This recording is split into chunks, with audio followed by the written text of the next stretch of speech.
इस दुनिया का निज़ाम सिर्फ़ एक वजह से चल रहा है कि अल्लाह एक है और हर इंतज़ाम, हर फ़ैसला सिर्फ़ और सिर्फ़ उसके हाथ में है, कोई उसके इख्तियार में मदाखलत करने वाला नहीं।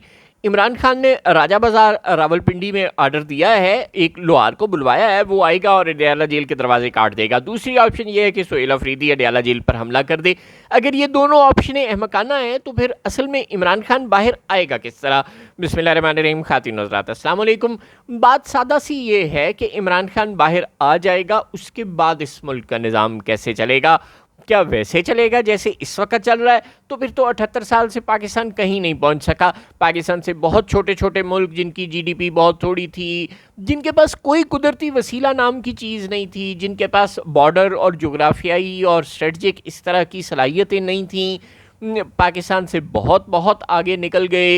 ये कुवैत शवेत ये आईएमएफ के प्रोग्राम में तो नहीं जाते, हमसे बहुत छोटे हैं। अगर उनके पास नेचुरल रिसोर्सेज एक ले दे के तेल है तो हमारे पास तो पता नहीं क्या क्या कुछ मौजूद है, लेकिन उसके बावजूद हम अपने नेचुरल रिसोर्सेज से फ़ायदा नहीं उठा सके।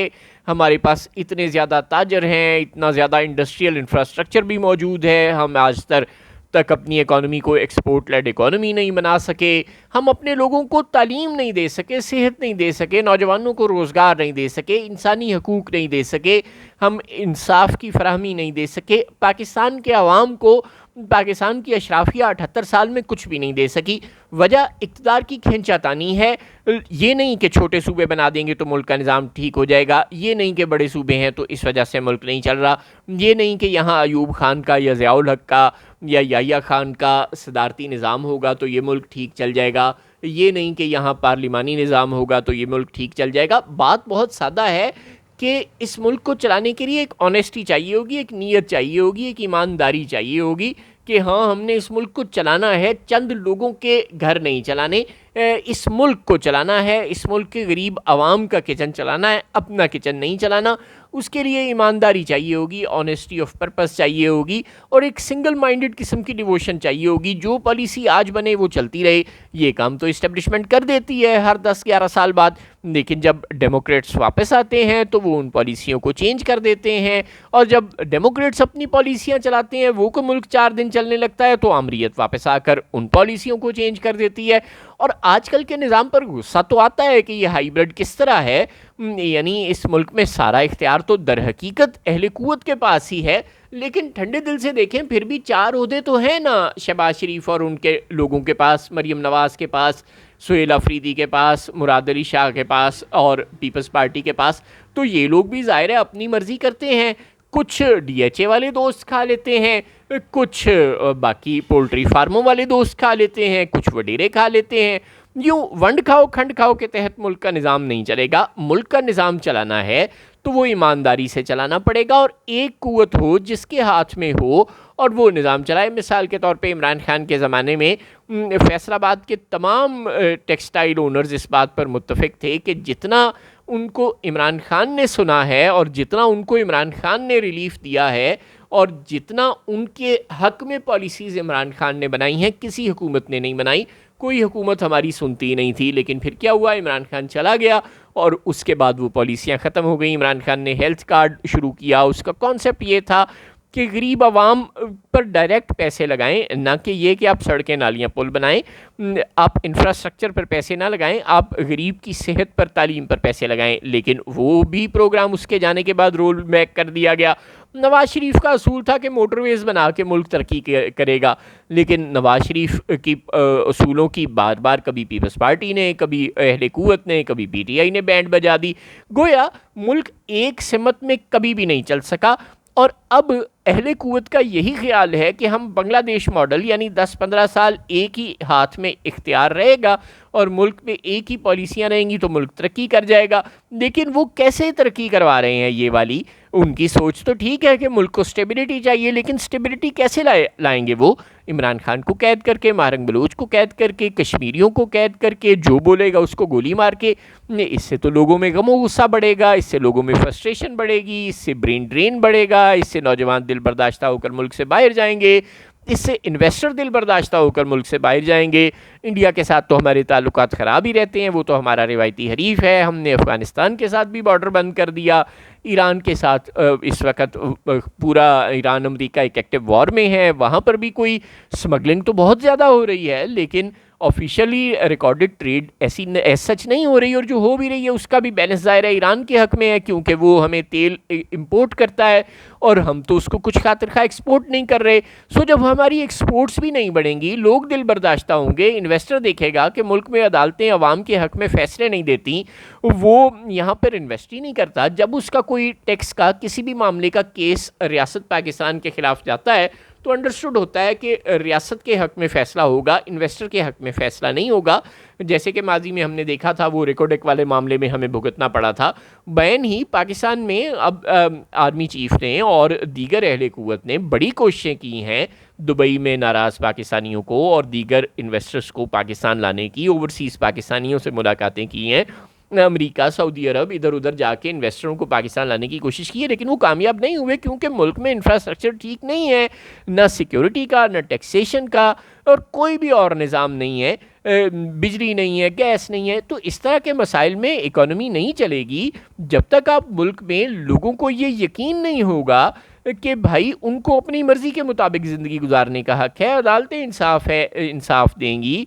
कोई अगर उनका रियासत के ख़िलाफ़ केस हो तो रियासत को कोई हाई हैंडेडनेस हासिल नहीं होगी, अदालतें इंसाफ के मुताबिक फ़ैसले करेंगी, और ये कि यहाँ आए रोज़ कहीं हड़ताल, कोई मुज़ाहरा, कुछ ऐसा नहीं हो जाएगा।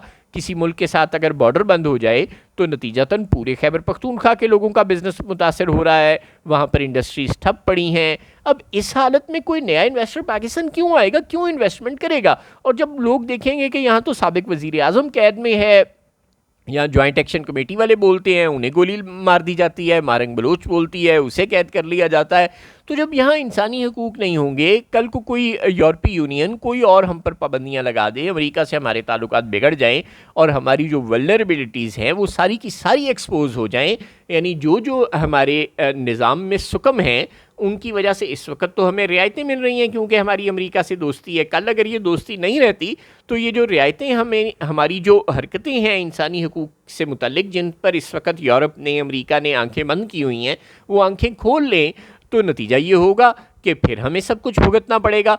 तो गोया इस हालात में अगर आप ये सोच रहे हैं कि आप इमरान खान को रिलीज़ करते हैं, आप पीटीआई को रिलीज़ करते हैं, कुछ स्पेस देते हैं ताकि जो अवाम के पसंदीदा लोग हैं वो इक़्तिदार में आ सकें, तो ये तो बड़ी अच्छी बात है, लेकिन उसके बाद आपका क्या प्लान है, ये है $1 मिलियन क्वेश्चन। आप इमरान खान को भी छोड़ देते हैं, आपको ज़ाहिर है हम सबको पता है कि सुहेल अफरीदी क्या करें, वो या अली अमीन गंडापुर उससे पहले क्या करते, या आम पीटीआई का कारकुन क्या करे, वो जाकर अडियाला जेल पर हमला कर दे, कहीं रावलपिंडी में और किसी फ़ौजी तनसीबात पर हमला कर दे, या वज़ीर आज़म हाउस पर हमला कर दे, या सुप्रीम कोर्ट पर हमला कर दे। ज़ाहिर है ये तो मसले का हल नहीं है ना, जवाबन गोलियां लगेंगी, बंदे शहीद होंगे और लोग वापस अपने घरों को आ जाएंगे, मसला तो वहीं का वहीं रहेगा। चुनांचे इस मसले का इलाज ले दे के तो मज़ाकरात ही है। अब मज़ाकरात का नाम आजकल डील पड़ गया है, ठीक है, ये भी कारनामा इमरान खान का ही है कि वो नवाज शरीफ के ज़माने में एनआरओ और डील शीट की बातें मशहूर हुई और नवाज शरीफ भाग जाया करते थे तो डील का लफ्ज़ बदनाम हो गया। अब इमरान खान चूंकि भागने वाले हैं ही नहीं, उनके डीएनए में ये शामिल ही नहीं है, वो भागेंगे नहीं, वो साफ ऐलान कर चुके हैं कि कर लो मेरा जो करना है, मैंने नहीं भागना। तो अगर वो छोटी मोटी डील करके बाहर आ जाती हैं तो ये शहबाज गिल शिल जो भी बोलते रहें, इससे कोई फ़र्क नहीं पड़ता। अगर आप ये समझते हैं कि आप कोई सलमान अकरम राजा, मिशाल यूसुफजई, शहबाज गिल इस तरह की कॉन्स्पिरेसियाँ फ्लोट करेंगे मार्केट में और लोग पीटीआई से बददिल हो जाएंगे, ज़ाहिर है ऐसे होने वाला नहीं, क्योंकि पीटीआई के लोगों को पता ही नहीं सलमान अकरम राजा कौन है, मिशाल यूसुफजई कौन है और ये शहबाज गिल कौन है। वो एक ही आदमी को वोट देते हैं, एक ही आदमी को पसंद करते हैं और उसका नाम है इमरान खान। लिहाजा अगर इमरान खान बाहर आ जाता है, अपनी जमात को लीड करता है, आप उसको पॉलिटिकल स्पेस देते हैं, वो इलेक्शन लड़ता है, उसकी पार्टी इक़्तिदार में आती है या असम्बलियों के अंदर कोई अच्छा ताकतवर किरदार अदा करती है, ये सब तो ठीक है। अगर इसके नतीजे में आप कोई 2-4 बातें इमरान खान की मान लेते हैं, वो आपकी मान लेता है, कोई बुराई नहीं है, लेकिन उसके बाद आप करेंगे क्या? अगर अवाम इमरान खान को वोट देते हैं और आप उस उसकी कनपटी पे बंदूक रख के कहते हैं कि नहीं, जैसे जनरल बाजवा कहता था कि नहीं मेरी बातें मानो तो ठीक है, नहीं तो मैं हुकूमत गिरा दूंगा, हम फिर तुम्हारे साथ यही करेंगे, तो ऐसे तो मुल्क नहीं चलेगा। आपको ये फैसला करना पड़ेगा कि एक इंसान के हाथ में आपको इख्तियार देना पड़ेगा, बिल्कुल वैसी तरह जैसे इस कायनात का इख्तियार एक इंसान के, एक अल्लाह के हाथ में है, जैसे अमेरिका का इख्तियार एक सदर के हाथ में होता है, जैसे इंडिया का इख्तियार, जैसे चीन का इख्तियार, जैसे रूस का इख्तियार, जैसे टर्की का इख्तियार एक शख्स के हाथ में होता है। वो आवाम से वोट ज़रूर लेता है, आवाम की राय ज़रूर पूछता है, लेकिन उसके बाद फ़ैसला करने की मुकम्मल इख्तियार उसके पास होता है। जब आप इमरान खान को, शहबाज शरीफ को, नवाज़ शरीफ को, बिलावल भुट्टो को, आसिफ जरदारी को, इवन मोहसिन नकवी को बिठाएंगे और एक फ़ैसला ये अपनी मर्ज़ी से करेंगे, एक आपकी मर्ज़ी से करेंगे, दो आपकी मर्ज़ी से करेंगे, एक अपनी मर्ज़ी से करेंगे, फिर आप लोगों के दरमियान खींचातानी होती रहेगी, तो ऐसे मुल्क नहीं चलेगा। मुल्क चलाना है तो आपने देख लिया कि अगर आप ज़बरदस्ती अपनी मर्ज़ी से मुल्क चलाएंगे तो अवाम आपके ख़िलाफ़ निकल खड़े होंगे। जिस तरह आज कश्मीर से लेके बलूचिस्तान से लेके खैबर पख्तूनख्वा तक जगह जगह अवाम आपके ख़िलाफ़ निकल रहे हैं, और आपने 5 साल ये जाबराना निज़ाम मुल्क में बरकरार रखा हुआ है 5 साल से, लेकिन मुल्क नहीं चल रहा ना, मईशत तरक्की नहीं कर रही ना, तो अब आपको समझ आ जानी चाहिए कि ऐसे मुल्क नहीं चलेगा। आपको अवाम के नुमाइंदों पर ट्रस्ट करना पड़ेगा, यही वाहिद हल है। जब तक आप अवाम के नुमाइंदों पर ट्रस्ट नहीं करेंगे, अगर आपने इमरान खान को या नवाज़ शरीफ को या आसिफ जरदारी को हुकूमत देकर पीछे से फिर कहना है कि चलो हम डुगडुगी बजाते हैं तुम नाचो, तो फिर भी मुल्क नहीं चलेगा। इसलिए आप एक बात को समझें, आपका जो काम है वो आप करें, जो सियासतदानों का काम है वो उन्हें करने दें। यकीन करें इमरान खान गद्दार नहीं है, उसने कोई इंडिया के साथ या इसराइल के साथ कोई मुआहदा नहीं कर लेना, ना ही नवाज़ शरीफ गद्दार है, ना ही आसिफ जरदारी गद्दार है।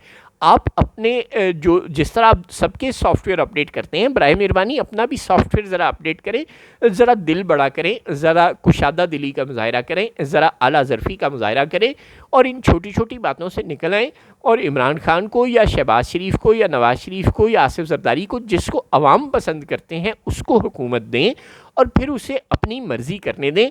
यही है पाकिस्तान का हल। छोटे सूबे, म्यूज़िकल चेयर इक़्तिदार की, टोपी ड्रामे, मोहसिन नकवी टाइप टट्टू हुकूमतें, ये इस मुल्क के मसाइल का हल नहीं है।